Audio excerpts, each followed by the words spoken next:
Benvenuti. In questo approfondimento andiamo a esplorare un paper economico davvero complesso, ma assolutamente affascinante. Si intitola esattamente così: Mafia ed elezioni. Come funziona?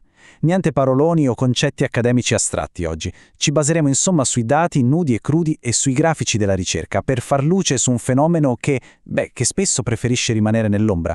Entriamo subito nel vivo. La politica e la mafia sono due poteri che vivono sul controllo dello stesso territorio. O si fanno la guerra o si mettono d'accordo. Questa citazione di Paolo Borsellino è incredibilmente pragmatica, direi quasi cruda, e ci lancia dritti nel mistero centrale di oggi, ovvero perché la violenza mafiosa esplode in momenti storici molto ma molto precisi.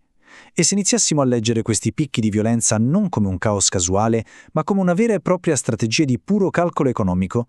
Capitolo 1. Le tempistiche della violenza. Ecco un dato che onestamente fa un po' saltare sulla sedia. I numeri dello studio parlano chiaro. La violenza contro i politici aumenta in modo drastico. Parliamo di omicidi che arrivano a più che raddoppiare. E indovinate quando? Esattamente nei 12 mesi che precedono un'elezione nazionale. Più del doppio. Ma la vera domanda è: perché si scatena tutto proprio in questa specifica finestra temporale? Passiamo alla seconda sezione. La logica del terrore. I ricercatori hanno un nome tecnico per tutto questo: violenza preelettorale strategica. Che significa in pratica?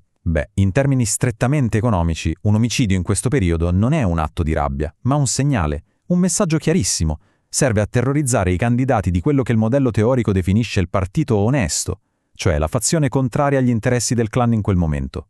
È un modo spietato per dire: l'organizzazione criminale è forte ed è pienamente disposta a usare la forza se le mettete i bastoni tra le ruote.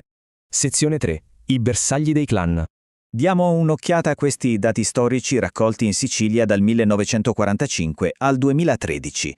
Ci mostrano la mappa e le categorie di chi ha pagato il prezzo più alto. Parliamo di 452 vittime in totale.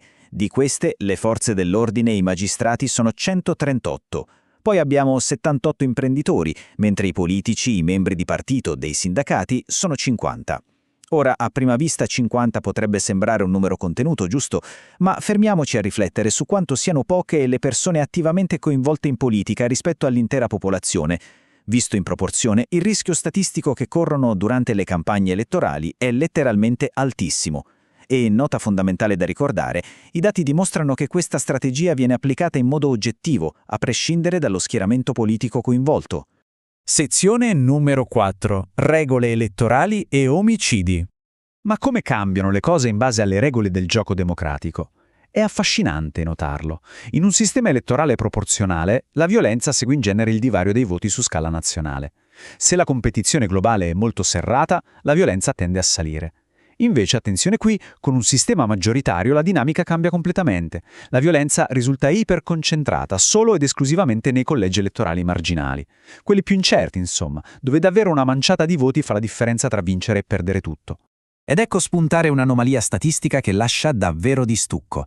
Guardando a un intero secolo di storia italiana, i ricercatori hanno notato che durante la dittatura fascista la violenza mafiosa legata alle elezioni è semplicemente crollata. Zero. Sparita. Il motivo è piuttosto semplice: non c'erano elezioni democratiche competitive da influenzare. Questo fatto storico calza a pennello con la teoria economica che stiamo vedendo. Significa che l'organizzazione criminale usa la violenza come strumento solo e unicamente quando c'è un reale e tangibile margine di guadagno politico sulle elezioni. Quinta sezione. L'impatto sulle urne. Arrivati a questo punto la domanda sorge spontanea: ma questa terribile strategia funziona davvero sui voti? Purtroppo la matematica ci risponde di sì. I dati economici ci svelano che un singolo omicidio politico provoca in media un calo del 2,4% dei voti del partito bersagliato in quel particolare comune. È un impatto enorme, assolutamente decisivo. Per inquadrare meglio la portata della cosa, il paper prende in esame un evento storico ben preciso: la strage di Portella della Ginestra, il 1 maggio del 1947. I dati elettorali successivi mostrano chiaramente come quell'atto estremo abbia seminato un terrore tale da allontanare masse enormi di voti dai partiti presi di mira. Una paura che si è diffusa letteralmente a macchia d'olio, tanto che questo effetto di fuga dalle urne si è registrato chiaramente anche nei comuni limitrofi durante le elezioni dell'anno successivo, il 1948. Arriviamo all'ultima parte. Sezione 6. Silenzio in Parlamento.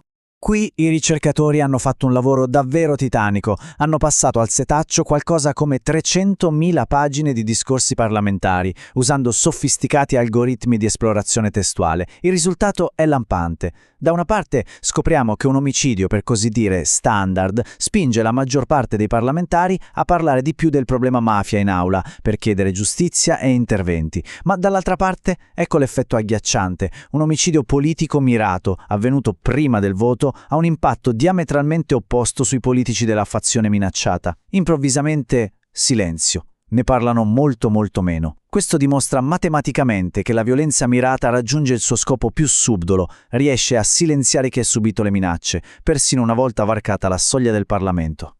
Tutto questo scenario apre inevitabilmente a una riflessione finale.